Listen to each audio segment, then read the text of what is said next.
अन्नम न निर्धार्य तद्व्रतम। नमस्कार, आप सभी का स्वागत है हमारे channel Karma Ayurveda paralysis treatment में। आज के इस कार्यक्रम में हमारे साथ एक फूड एक्सपर्ट या फिर कह सकते हैं डाइटिशियन सोनम जी मौजूद है। मैम, आपका बहुत बहुत स्वागत है। Thank you sir. जो स्लोगन मैंने आपको संस्कृत में सुनाया उसका मतलब है अन्न की निंदा मत करें, वही व्रत है। जैसा कि हमने देखा है आजकल बहुत सारे लोग फास्ट फूड की तरफ जाते हैं और अन्न की बहुत वेस्ट करते हैं।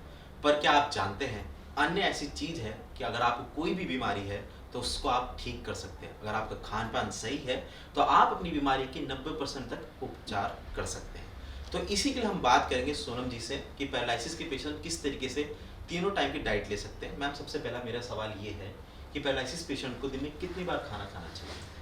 सर एक अगर हम आइडल बात करें कि पैरालाइज पेशेंट को कितनी बार खाना खाना चाहिए, तो सर ये 6 से 7 बार होगा। लेकिन क्योंकि वो एक पैरालिसिस पेशेंट है, क्योंकि हम कंडीशन भी देखेंगे, तो हम उसे एक स्मॉल और फ्रीक्वेंट मील्स के लिए कहेंगे ताकि उसको कोई भी गैस्ट्रिक प्रॉब्लम या ब्लोटिंग या फिर कोई भी कॉन्स्टिपेशन ना हो।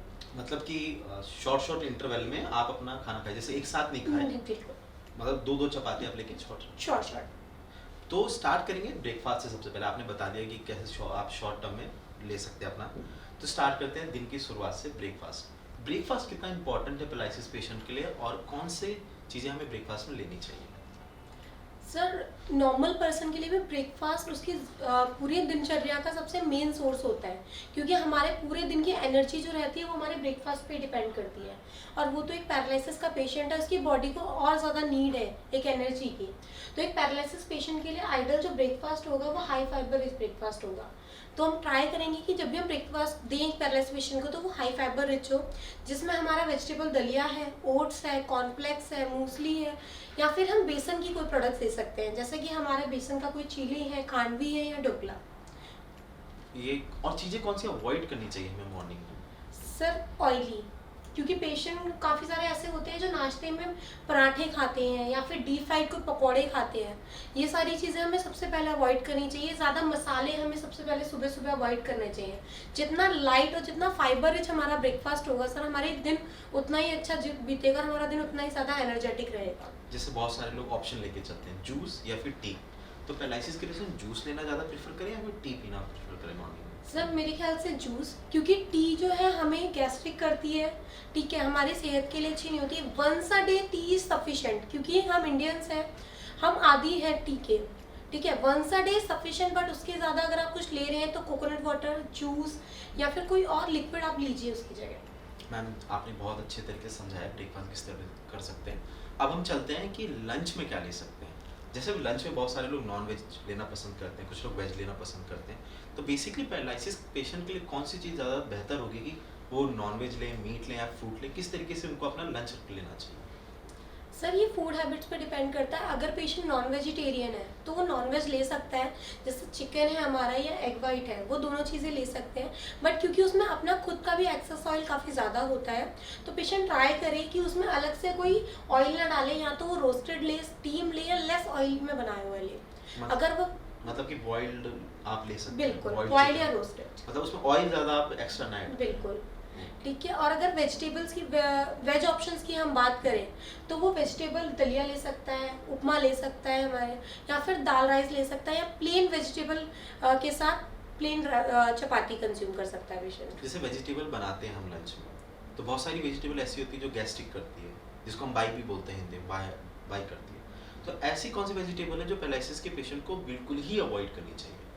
सर जैसे हमारी फूल गोभी है, बैंगन है, ठीक है, प्लेन पोटैटो की सब्ज़ी यानी आलू की सब्ज़ी है, ये पेशेंट को बहुत ज़्यादा गैस्ट्रिक बनाती है, ठीक है। या फिर हम काफ़ी सारे लोग सोचते हैं हम वेजिटेबल कट करके रख देते हैं फ्रिज में, सुबह उठेंगे बना लेंगे। वो वेजिटेबल हमें कभी नहीं बनानी चाहिए। कभी भी हमें सब्जियां ताज़ी काट के ही बनानी चाहिए, तो वो पेशेंट को, इवन हमारे नॉर्मल पर्सन के लिए भी बेस्ट रहती है सर। ये तो बात हो गई लंच की किस तरीके से लेना है। हम लोग लंच के बाद, ऐसे तो ऑफिस टाइम पे भी बहुत सारे होते हैं पेशेंट जो ऑफिस भी जा रहे होते हैं और घर पे भी रहते हैं, तो स्नैक्स होता है 4, साढ़े 4, 5 बजे हम कोशिश करते हैं कि स्नैक्स लेने की। तो हमारी आदत है इंडियंस की कि हम स्नैक्स लेते हैं। तो ऐसी कौन सी चीज़ें हैं जो बिल्कुल ही अवॉइड करनी चाहिए स्नैक्स में, और इवनिंग में स्नैक्स किस तरीके का होना चाहिए पैरालिसिस पेशेंट के लिए, क्योंकि ताकि वो रात तक अपना रात का खाना भी ले सके? सर इवनिंग स्नैक्स में पेशेंट सबसे पहले नॉर्मल टी ले सकता है अगर उसका मन है, क्योंकि पेशेंट शाम के टाइम थोड़ा टायर्ड होता है। तो टी भी प्रॉपर टी नहीं है, ग्रीन टी या कोई हर्बल टी ले ले, ठीक है, नहीं है तो आप बाहर हैं तो कोकोनट वाटर ले सकते हैं, जूस ले सकते हैं, वेजिटेबल जूस है हमारा, फ्रूट जूसेस हैं, दोनों ऑप्शंस हैं हमारे पास। स्नैक्स साथ में लेना चाहते हैं तो वेजिटेबल सैंडविच है हमारे पास, ओट्स या फाइबर के बिस्किट्स हैं हमारे पास, ये कंज्यूम कर सकता है। कुछ भी हैवी ना ले, क्योंकि फिर आपके पास डिनर के लिए जगह नहीं बचेगी और फिर आपको रात में फिर भूख लगेगी या मंचिंग का मन करेगा। जैसे आपने बोला भूख लगेगी रात में, तो सबसे पहला सवाल पेशेंट्स का यही होता है कि रात में हम हैवी खाना खाएं या फिर लाइट फूड लें। मैम इसके बारे में कुछ आप बता सकते हैं? सर, पेशेंट को हमेशा रात में सोते टाइम यानी डिनर टाइम में हमेशा लाइट फूड ही लेना चाहिए, क्योंकि हम रात में इतने एक्टिव नहीं होते हैं। जो भी हम खाना खाते हैं ना, वो हमारे स्टमक में ही रह जाता है। अगर हम कुछ ज़्यादा हैवी खाएंगे फिर हमारा excess weight gain, gastric, bloating, ठीक है, कॉन्स्टिपेशन, ये सारी दिक्कतें बढ़ जाएंगी। तो रात में ट्राई करें जितना हो सके हम लाइट फूड ही कंज्यूम करके सोएं। रात में राइस ले सकते हैं? सर, अगर आप अवॉइड करें तो सबसे बेस्ट है, हाँ खिचड़ी ले सकते हैं but not plain rice. Okay, plain rice नहीं लेना, खिचड़ी बना के आप ले सकते हैं राइस को। तो रात के खाने में कौन सी चीज़ इंक्लूड करें कि जो पूरी रात आपको भूख ना लगे और उसके साथ साथ आपकी बॉडी लाइट फील करे और पैरालिसिस पेशेंट को रिकवरी करने में, फास्ट रिकवरी करने में मदद कर सकती है? मैम आप बता सकते हैं ऐसे कुछ चीज़ें? सर, पैरालिसिस पेशेंट के लिए सबसे बेस्ट डिनर है सूप, चाहे वो वेजिटेबल सूप हो या फिर दाल सूप हो, क्योंकि वो ऐसा होता है उसकी न्यूट्रिएंट्स नीड को पूरा करता है, उसके पेट को फुल रखता है, ठीक है, और उसको रात में हंग्री फील नहीं करने देता है, ठीक है। बट अगर काफ़ी सारे पेशेंट हमारे सूप नहीं लेते हैं, उसकी जगह आप प्लेन चपाती के साथ वेजिटेबल दे सकते हैं, दलिया दे सकते हैं या फिर खिचड़ी बना के दे सकते हैं, जिससे मैंने कहा राइस नहीं देने। लेकिन सूप की बात करी आपने, बहुत सारे लोग होते हैं मार्केट से सूप लेके आते हैं, पैकेट वाला उसको बना के आते हैं, और चाइनीज सूप का बहुत चलन है इंडिया में। क्या वो सही है पैरालिसिस पेशेंट के लिए? सर बिल्कुल नहीं है, आप टेस्ट के लिए खा सकते हैं, ठीक है, कभी कभी मन कर रहा है टेस्ट ट्राई करना है कोई नई चीज़, आप ले सकते हैं, बट यस कोई पेशेंट उसको कभी ना ले। और सर मेरे ख्याल से जितना टाइम आप उसको लेके बनाएंगे ना, उतनी देर में घर पे एक हेल्दी सूप तैयार हो जाता है, क्योंकि हमारे पास कोई वेजिटेबल नहीं है जो हमारे इंडिया में अवेलेबल ना हो। ये तो बात आपने बिल्कुल सही बोली। हम कृषि प्रधान देश है, हमारे पास सारी चीज़ें हैं। जैसे मैम ने बताया कि जो आती हैं पैकेज वाले सूप्स होते हैं उनमें केमिकल्स भी बहुत ज़्यादा होते हैं, वो ऊपर से और आपको हार्म कर सकते हैं।